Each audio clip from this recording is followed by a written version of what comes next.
kapag po sobrang dami na nito, dati po nabalita ito sa TV, ang ginagawa po ng iba kapag gabi, light trapping. Pero kung sobrang dami po talaga, hindi kakayanin. Meron naman po tayo mga chemical control para po di at ibibigay ko po yung mga pangalan at pictures pagkatapos po ng video na ito. Ibibigay ko po yung 5 na chemical insecticide na pwede nyo pong mabili sa inyo pong mga suking agricultural supply.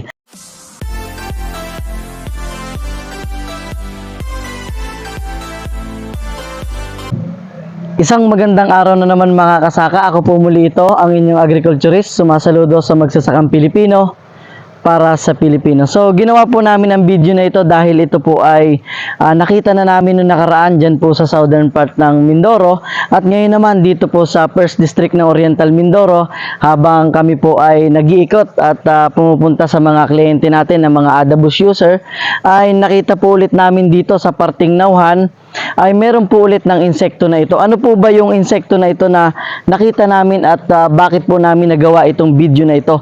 So nakikita niyo po itong napakagandang palaya na ito. Ano po? Green na green. Pero kung makikita po natin dito at hindi lang po sa cellphone, ipapakita po namin, ay napakarami po niyang rice black bug. Ano po ba yung rice black bug? Ito po sa Tagalog, ito po ay itim na tangya. At yung adult po nito ay napakahirap puksain. Isa po sa napakahirap na insektong puksain dito po sa atin. So ipapakita ko po sa inyo, ito po siya, no? Kung makikita nyo po mga kasaka, ay kukuha po, huli po tayo. Ano? Nandito na siya sa uhay ngayon. Ayan. Kung makikita nyo po, ito siya. Ayan, naglalakad mga kasaka. Ano po? Ito po yung itim na atangya o rice black bug.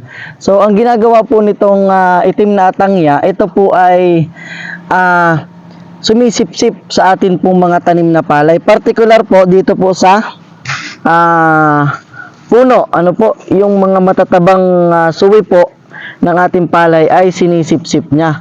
Kaya makikita nyo po, meron po tayong tinatawag na, kung meron po yung brown plant hopper na hopper barn, meron din po itong itim na tangya. Ang tawag po dito ay bug barn. Kasi po makikita nyo, kapag po nasip-sip ng itim na tangya, ito pong punong bahagi ng ating palay, ito po ay parang sunog din. Ano po? Tapos, kapag ganitong bata pa yung ating palay, ay nagkukos po ito ng stunted growth or yung hindi na makalaki, namamandak na yung ating palay or nababansot.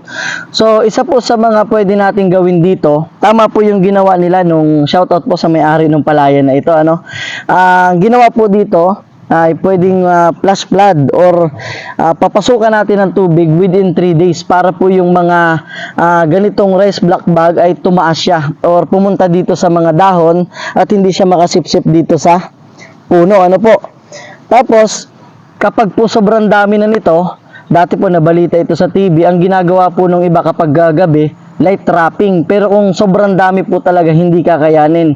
Meron naman po tayo mga chemical control para po dito sa rice black bug.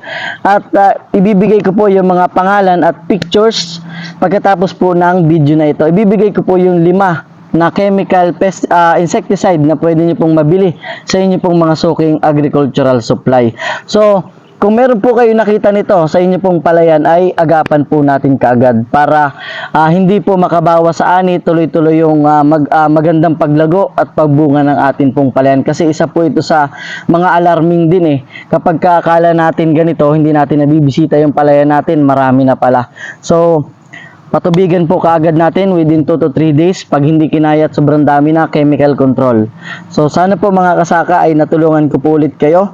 Maraming salamat sa patuloy na sumusuporta, nagsusubscribe. I-share nyo rin po ang video ito sa ating po mga kasaka para aware din po sila. Maraming salamat po sa patuloy na panonood.